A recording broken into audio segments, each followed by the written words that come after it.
No último vídeo a gente falou sobre reprodução simples e ampliada e falou sobre as condições materiais de reprodução. No caso, a gente abordou alguns problemas que acontecem no processo de reprodução que impedem com que aconteça a acumulação. Então, impedem que essa acumulação de capital ela ocorra.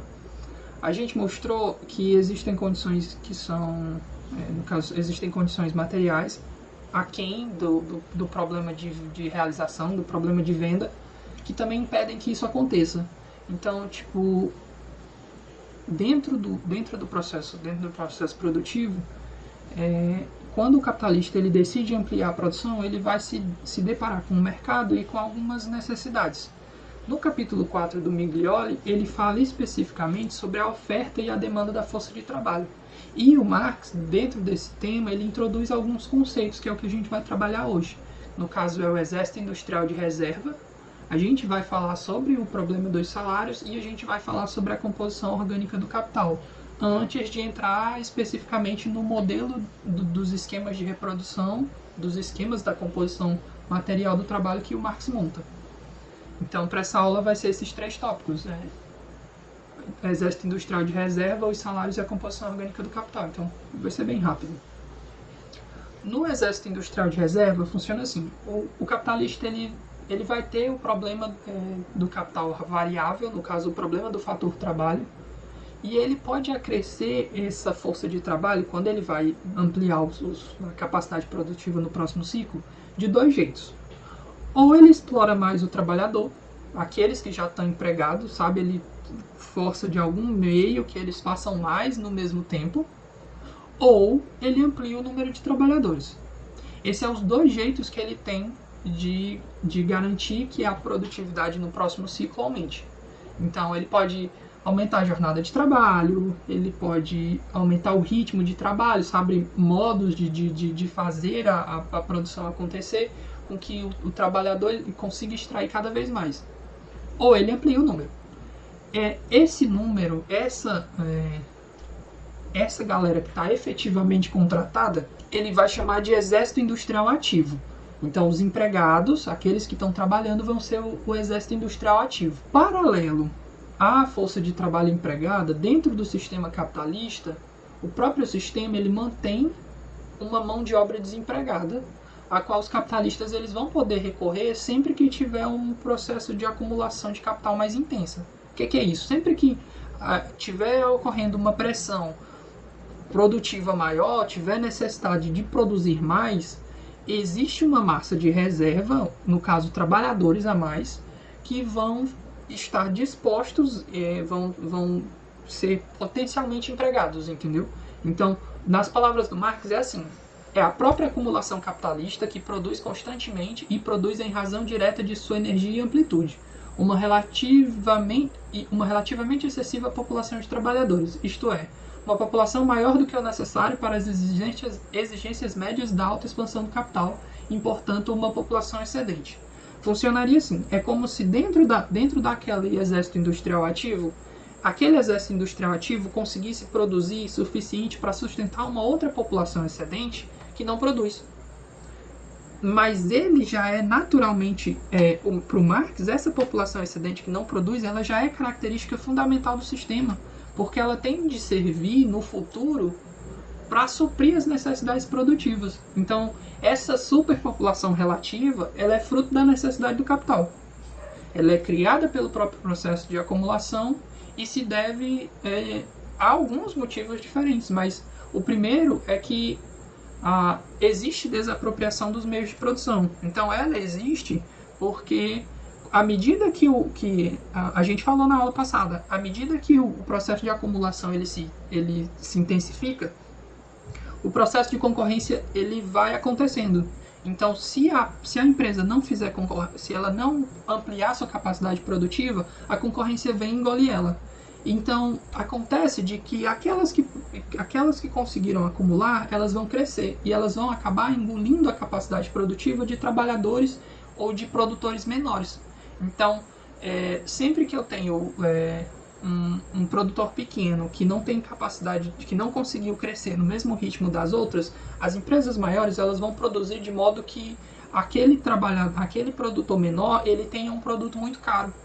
Porque os custos dele são muito caros, porque a máquina dele são muito cara, porque ele não conseguiu absorver aquela força de trabalho mais especializada. Então esse trabalhador, ele tem seus meios de produção expropriados. No jargão capitalista ele vai dizer assim, os meios de produção dos produtores menores foram expropriados e o próprio sistema capitalista vai lançar esse exército de pequenos produtores como novos assalariados. Então, eles têm capacidade produtiva, eles produziam antes, mas eles não têm mais condição de concorrência. Então, ele vai gerar esse exército de trabalhadores assalariados. Outro motivo também que faz gerar esse exército industrial de reserva é a composição orgânica do capital. No caso, um montante maior de capital constante requer um volume cada vez menor de capital variável, ou seja, força de trabalho. As empresas que estão conseguindo intensificar o seu processo de acumulação, elas estão usando cada vez mais máquina, e isso consegue aumentar cada vez mais a distância entre o pequeno e o grande produtor. E dentro mesmo daquele processo, ela vai precisando cada vez menos trabalhadores. Então é como se aquele primeiro trabalhador que produziu, ele fizesse gerar uma certa acumulação de capital. Essa acumulação de capital permitiu com que o capitalista comprasse máquinas melhores que precisam menos de trabalhadores. Daí, além dela substituir aqueles pequenos produtores que podiam ser independentes ou não, mas que produziam a custos maiores, além dela liberar ele como trabalhadores assalariados, todas as outras empresas que não conseguiram acompanhar aquela máquina mais produtiva, não conseguiram adotá-la, também vão liberar seus trabalhadores como força de trabalho. Então, esse seria um outro ponto. Essa composição orgânica do capital, essa relação entre o constante e o variável, também libera força de trabalho. O terceiro é que o sistema de salário ele atua no sentido de criar e preservar o excedente de trabalhadores. A gente vai falar agora um pouquinho sobre os salários, aí deve ficar mais fácil de entender. Os salários, o salário, dentro da teoria, ele é o preço da mercadoria força de trabalho. Então, aquilo que eu pago pelo trabalho é o salário. Muito fácil de entender, né? Mas ele é determinado pelo tempo de trabalho necessário para a produção e reprodução da força de trabalho. Dentro da teoria marxista, vocês vão ver que ele é o tempo socialmente necessário para produzir algo. Seria relacionado a isso.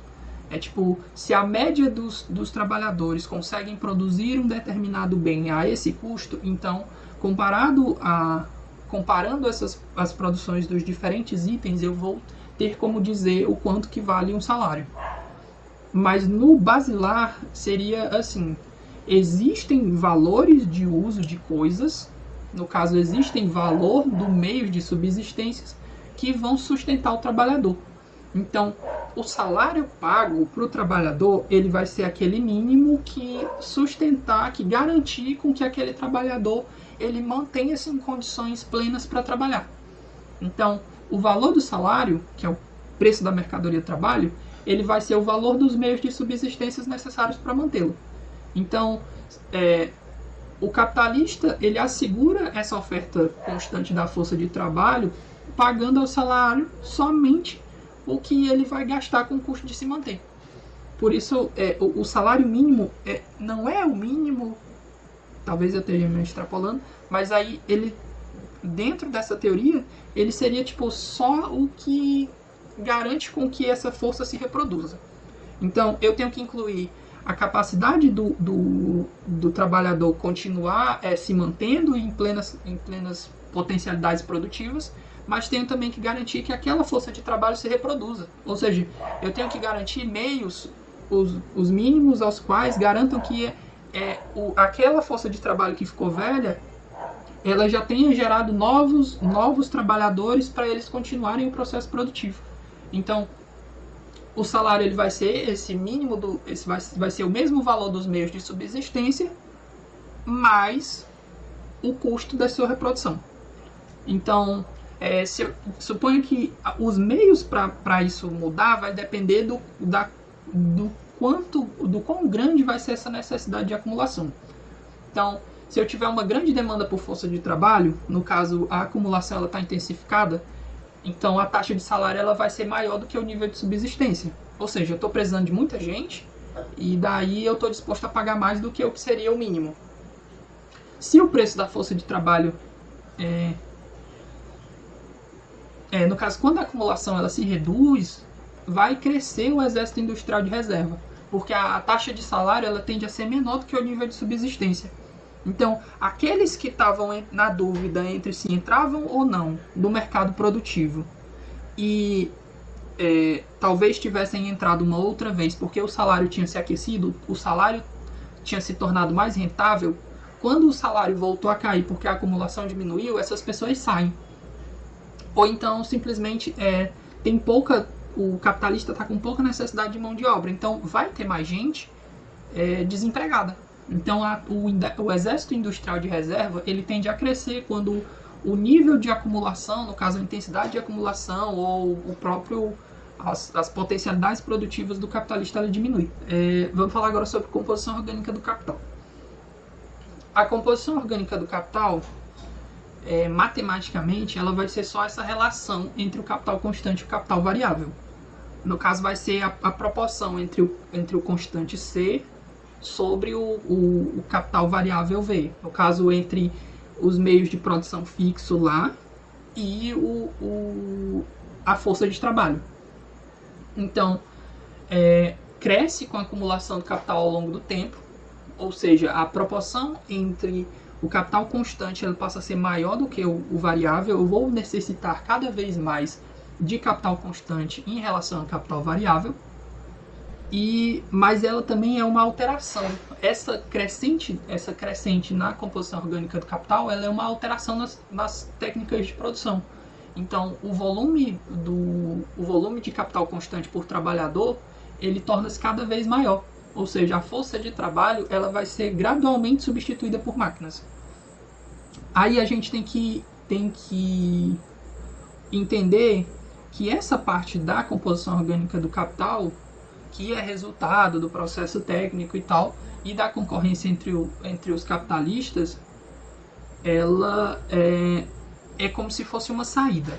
Porque digamos que dentro do processo produtivo eu tivesse... o Marx diz que é uma característica fundamental, então eu estou sempre produzindo cada vez mais. E o crescimento da capacidade da força de trabalho, ele está sujeito às necessidades, ele está sujeito ao funcionamento biológico. Então não tem como eu preparar indivíduos novos ao trabalho na mesma velocidade com a qual eu consigo consertar ou adaptar uma máquina. Então, o processo de acumulação, para que ele não morra, ele não cesse, estagne, ele acaba sempre exercendo uma pressão sobre o trabalhador, na qual ele consiga ainda manter seu nível de reprodução, mas ele é cada vez mais alienado para as capacidades produtivas da máquina. Então, o crescimento da composição orgânica, ele acaba implicando na ampliação do exército industrial de reserva, porque parte daquela população, parte daqueles trabalhadores, eles simplesmente não vão conseguir acompanhar o nível de reprodução da máquina. Então, eu vou ter uma composição uma relação entre capital constante e capital variável, que é resultado dessa necessidade incessante de aumentar o processo, de aumentar as capacidades produtivas e aumentar a acumulação de capital, em que as potencialidades e as capacidades humanas elas não conseguem produzir.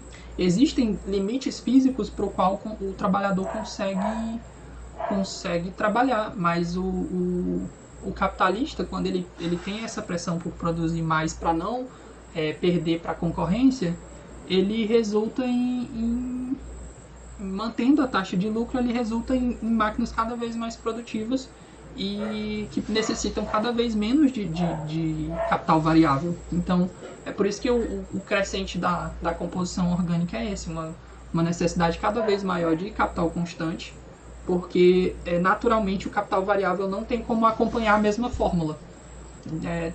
Quando a gente está falando em neoclássico, a gente vê de juntar insumo A com trabalhador B e conseguir um resultado C. Se o capitalista tivesse sempre produzindo a mesma taxa, ele ia produzir mais no mercado, mas não ia produzir a um preço melhor. Então, aquela empresa que na concorrência conseguir mudar essa taxa empregando menos trabalhadores, ela vai conseguir ter uma relação de composição orgânica do capital que é mais produtiva em relação às outras. Então ela vai ter condições melhores de concorrência. Até porque o capital constante ele vai ficar sendo ele vai ser meio que diluído pelo processo produtivo. Enquanto o capital variável ele simplesmente não teria como acompanhar. Eu espero que não tenha ficado muito longo, mas a ideia era mesmo só de vocês pegarem esses três conceitos essa oferta e demanda de trabalho, o exército industrial de reserva, o exército industrial ativo, quais são, o que significa o salário dentro da teoria marxista, que é esse preço da mercadoria força de trabalho, como é que ele se comporta, o que significa, no caso, qual é a relação dele com o trabalhador, e explicar como que é essa questão matemática e como que se dá a crescente composição orgânica do capital. Então, por essa aula foi isso, a gente se vê na próxima.